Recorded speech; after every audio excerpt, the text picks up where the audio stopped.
Hey guys, welcome to the channel and to the video, another episode of Hacking Modding News and Info. This is episode number 61. Here today we're going to be talking about several Sony systems from PS2 all the way to PS5.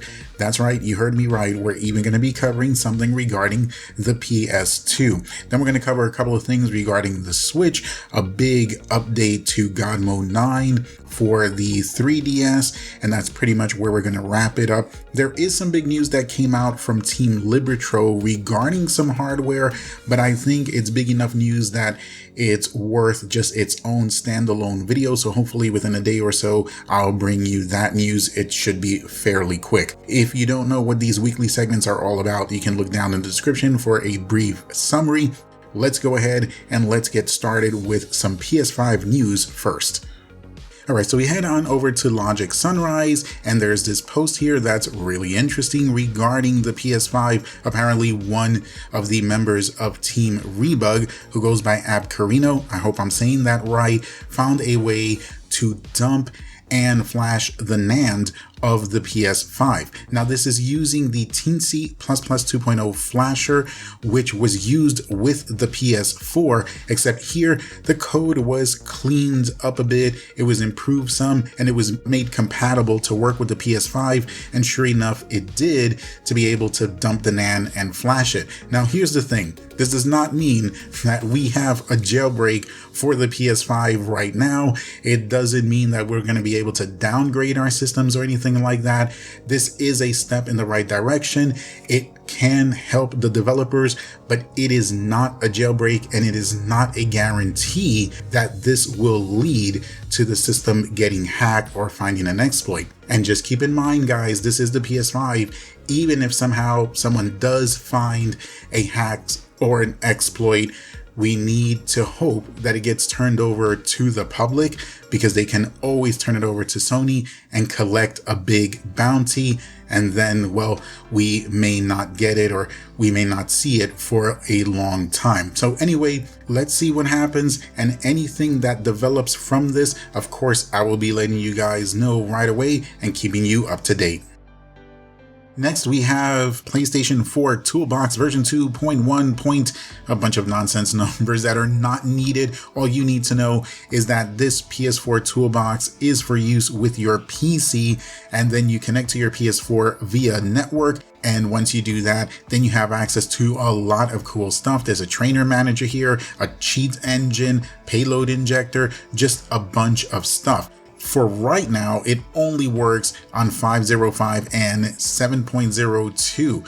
So those of you who have a PS4 that's on 6.72, unfortunately, you will not be able to use this. But the developer did state that they are working on it. So he said, stay tuned. So hopefully we will get to see 6.72 work with this. And as soon as that happens, then of course, I will let you guys know. But if you have a PC and you're on either 505 or 7.02, this is definitely worth checking out because of all of the tons of features that are built in, including 175 game trainers.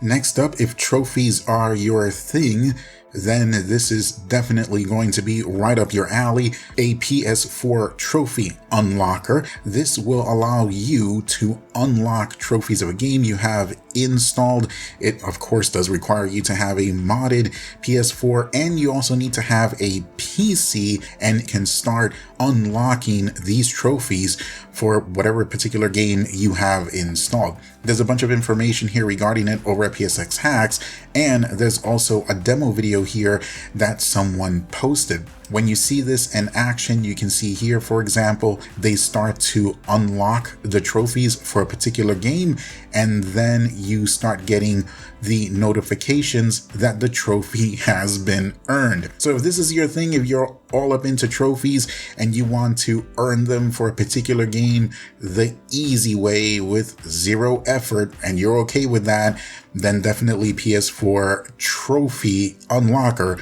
is something that's for you. Continuing with the PS4, we have more dumps by Team Duplex, but it also looks like someone has joined the scene and also doing some game dumps and DLC and update dumps as well, who goes by the name of moemoe. In the future, I will just put these dumps from Duplex and moemoe together under the Duplex / moemoe umbrella. So we've seen since December of 2020, Team Duplex releases these game dumps and DLC and update dumps in kind of like batches, and I've been keeping you guys updated with them, and since then we've seen now 2 more posts. So this is going to be dumps number 14 and 15. I'll post them up on the screen in case you're interested in anything there. This is post number 14 right here, and then this one is number 15. Again, the links will be in the description, and I mentioned it before, you may want to come back to these in a couple of days or a few days because sometimes they do add to the list after the post initially goes up. So if you're interested in anything there, remember I can't put any download links down in the description, but you have all the information you need right there, and finding them online shouldn't be hard at all.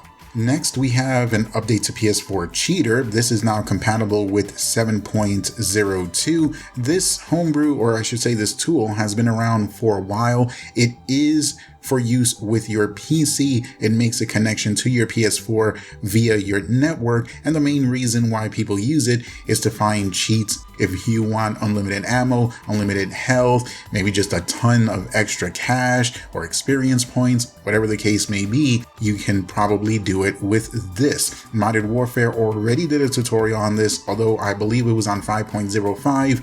The process and the steps are still exactly the same. So if I remember, hopefully I'll put a link to that video down in the description.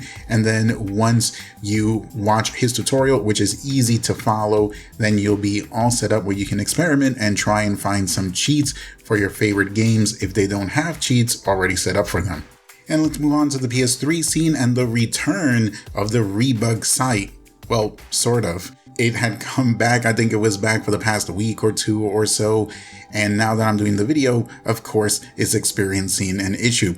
Now, one of the developers did say that it looks like maybe it's a memory thing. They're working on it, so hopefully it'll come back. The link will be down in the description.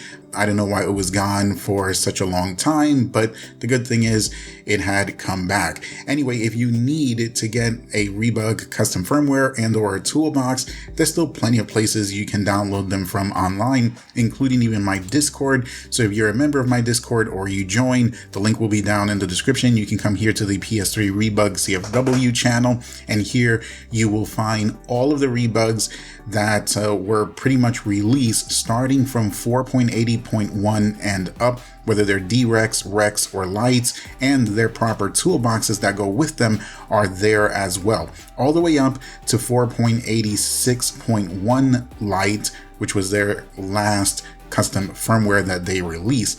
There's also the most current toolbox here that you can use that works with 4.87.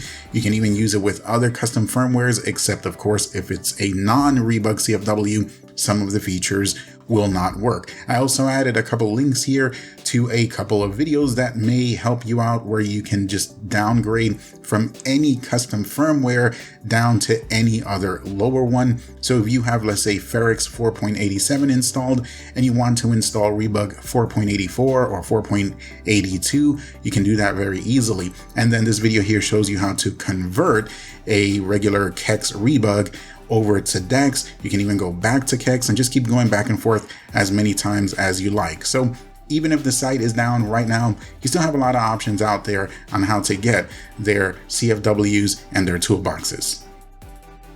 If we head on over to PS3 Brewology next, we'll see a couple of things updated here. Now, back with episode 60, I believe part 1, I did cover a few things that did update all the way up to the Apollo Save tool, but since that video, we've seen irisman 4.87 get updated, and webman mod 1.47.34 get updated as well. Although here in the release notes, I didn't seem to find anything that explained what exactly was done in these latest updates, but more than likely if they're up here on top, it's because there were some additions, some changes or whatever to them. And these two pretty much seem to be the only two things that have updated since episode 60 part 1. And hey, next up we have something for the PS2, yet another exploit in the long list of exploits that have been found to hack the PS2. Well, here we have yet another one. This one is actually a variant of the Fortuna exploit, so it's called Open Tuna, which is kind of catchy. If this is something that you're so inclined to try out, make sure that you read all the information that's on all the tabs here, the about, the how to, the fact, the warning, the additional notes, and all that good stuff, because there's a lot of important information there. It's good to see that in 2021, some 21 years later, the PS2 is still catching love from the community. Let's hit up the Switch scene real quick. Super Mario 3D World plus Bowser's Fury now has a save editor. This person here actually has already made one for use with Edison, and that one is ready to go. It's in the form of a script, so you need to know how to use these scripts with Edison. It's actually fairly easy. There's tutorials out there showing you how to do it, but he's also making an editor that will work with Windows, so you extract your save and then you bring it over to Windows, and there'll be multiple things that you can do with it. There's some screenshots here. You can do certain things with each game, like here with Mario 3D World. You can change the number of lives and coins and your equipped power-up, as well as your reserve power-up. And then for Bowser's Fury, you can change the item count here for these items. There's also a button 1 and a button 2 here, just like in the Mario 3D World game, although I'm not sure what those are used for right now. Anyway, it really didn't take long for us to see some type of cheats and or save editor pop up for this popular game. And next, we have an update to Next.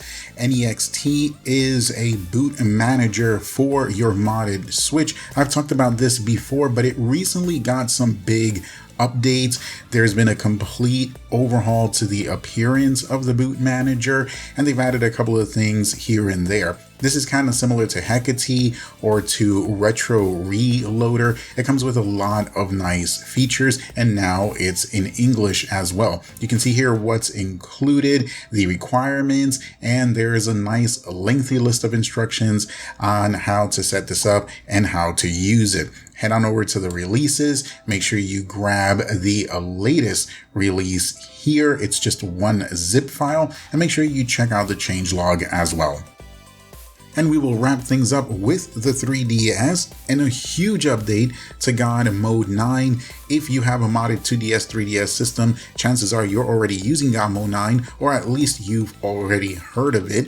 This latest update has a ton of things that have been done to it, bunch of new stuff, bunch of improvements and fixes. Now this is a quote-unquote pre-release, and you can use it, and people seem to not be having really any issues with it. If you're not too sure, you can wait till we get a more finalized release, and of course I'll let you guys know. But if you want to go ahead and take it for a spin now, you can head on over to the assets here on the release page, grab the zip file. It has everything you need there. If you're not too sure on how to use this, install it, whatever, there are instructions there on the main GitHub page we just came from. And that is going to do it for this episode, guys. As always, I appreciate you watching. And if you found anything here helpful, informative, useful, if you just want to throw some love or appreciation towards the channel, you know the deal. Hit the subscribe, hit the like, the bell, and all of that stuff. Much love going out to everyone out there. Be careful, be safe, but make sure you have fun. And we will catch you on the next one.